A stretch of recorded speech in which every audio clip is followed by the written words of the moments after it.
Ctrl Alt Deal is a deck-building turn-based strategy game from Canadian indie studio Only by Midnight. In it, you are Scout, an AI trapped inside the corporate hellscape that is Paperclip International. In order to escape, you must manipulate the company and its employees to do, think, and feel what you want when you want them to. Gameplay more or less looks like this. Each turn while hovering above the floor plan of Paperclip HQ, you draw cards from your deck. A couple to start, then more by tapping into computers or appliances around the office when employees aren't looking. Then, based on the hand you have, you'll take actions based on what you need to accomplish and who needs to make it happen. Maybe you'll snoop on an employee to find out their likes and dislikes, forge a relationship between two people, or move someone between rooms to interact with different items. Once you're onto things to do, you end your turn, discard your hand, and start over, with each turn ideally giving you slow and steady progress towards completion. It's not as easy as it sounds, though. The game throws tactical wrenches into the mix to earn the strategy part of turn-based strategy. Characters dynamically move from room to room, becoming unavailable for actions or making certain card-giving objects too risky to use. A suspicion meter will fill up as you go. Reaching 100% spells failure for your current mission. Certain actions like tapping laptops while someone is in the room has a chance to raise suspicion. The meter will automatically fill a bit after each turn, so there's always some sense of urgency with this ticking clock looming overhead. This all drives what adds up to be a pretty unique gameplay loop. It's part Sims, part board game, and does its job of providing different combinations of characters, goals, and objects to keep you on your toes. As missions go on, many open up and leave you to your own devices to get creative in finding solutions. That sense of tactical freedom when planning out your actions and discards is refreshing. The deck building system is quite complex too. You can customize what's in your deck before every mission, swap out cards during gameplay, even upgrade individual cards as you go.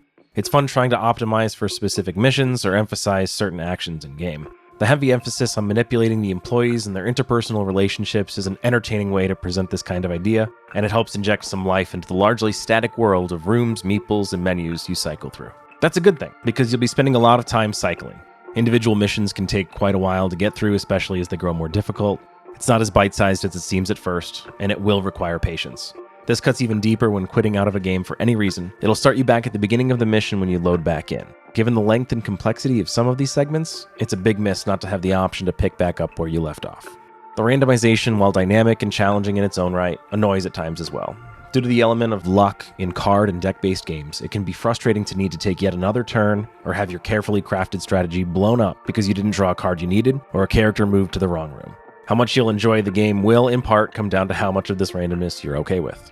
Another quirk for some people might be which platform you're playing on. It's very much a tale of two control schemes. On PC, you can freely mouse over anything you'd expect, but on controller, you'll have to move through rooms and items one by one with no option for a cursor interface, like you'd expect to see in other menu-heavy games. This can be clumsy at times. Object layouts don't accommodate navigation with the control stick or D-pad super well. The selector frequently picks something or goes in a direction that you didn't expect it to. This causes more friction than it probably should. If you're considering picking this up on consoles or your Steam Deck, just keep it in mind. Menus might be tough, but at least they're pretty to look at. The visuals and the buzzy synthetic sound effects as you move from screen to screen are very polished. They're really fitting for an all-seeing sentient AI. Sterile, but slick. Extra touches like the abstract geometric background following your cursor around and highlighting your current activity are thoughtful and help what's mostly a menu-driven experience feel more immersive. The writing is not subtle, exaggerated in its anti-corporate stance, overtly satirical, and silly at times, but those with experience in those kind of impersonal business environments will appreciate the sardonic sense of humor. When you put it all together, Ctrl Alt Deal gets 3.5 Gloobies out of 5. Despite some frustrations, its slick presentation, fun corporate satire, and depth of deck-building mechanics make a unique strategy experience that's worth checking out if this genre does it for you.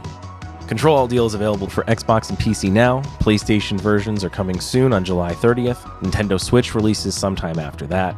This review is conducted on PC and Steam Deck via a review key provided by the publisher. This was Baloney, Justin. Thanks for tuning in to HypocriticGG. Look out for more reviews coming up soon.